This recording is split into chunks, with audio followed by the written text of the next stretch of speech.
भारत माता की जय। आइए सुनते हैं देशभक्ति की प्रेम कहानी।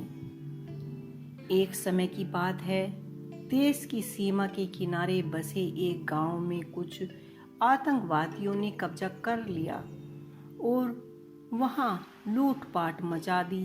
सैनिकों को सूचना मिली तो वे तुरंत ही उनसे निपटने के लिए चल पड़े।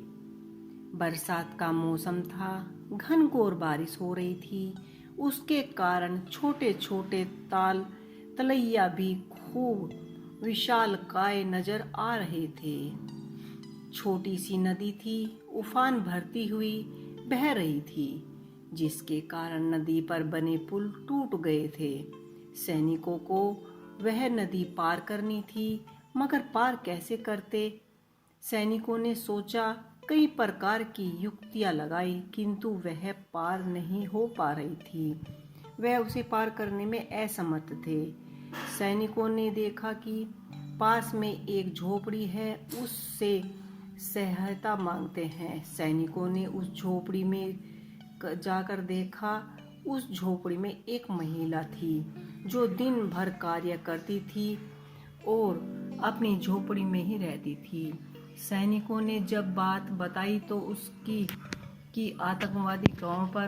सैनिकों ने जब बात बताई कि आतंकवादी गांव पर कब्जा कर चुके हैं और हमें फौरन वहां पहुंचना है।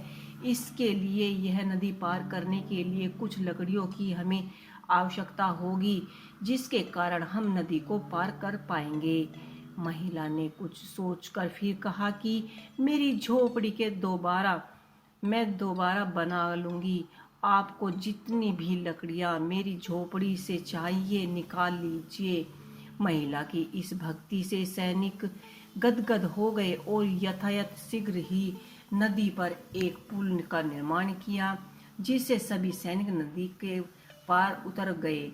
महिला के इस देशभक्ति की सराहना जितनी करी जाए उतनी ही कम है। सैनिक जल्दी ही उस गांव तक पहुंच जाते हैं और आतंकवादियों ने जहां कब्जा किया हुआ था, सैनिकों ने काफी देर की मशक्कत के बाद आतंकवादियों को मार गिराया और कुछ भाग गए, जिससे अपने देश में आई हुई संकट को उन्होंने बहादुरी से टला दिया और दुश्मनों को सबक सिखाया।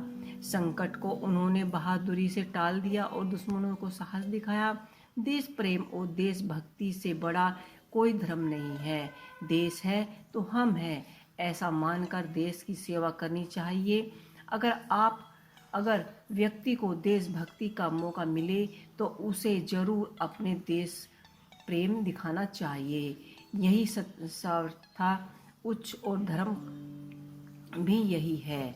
तो दोस्तों, ये एक देशभक्ति की छोटी सी कहानी है। आपको कैसी लगी हमें कमेंट बॉक्स में लिख के अवश्य बताइएगा। जय भारत, जय भारत।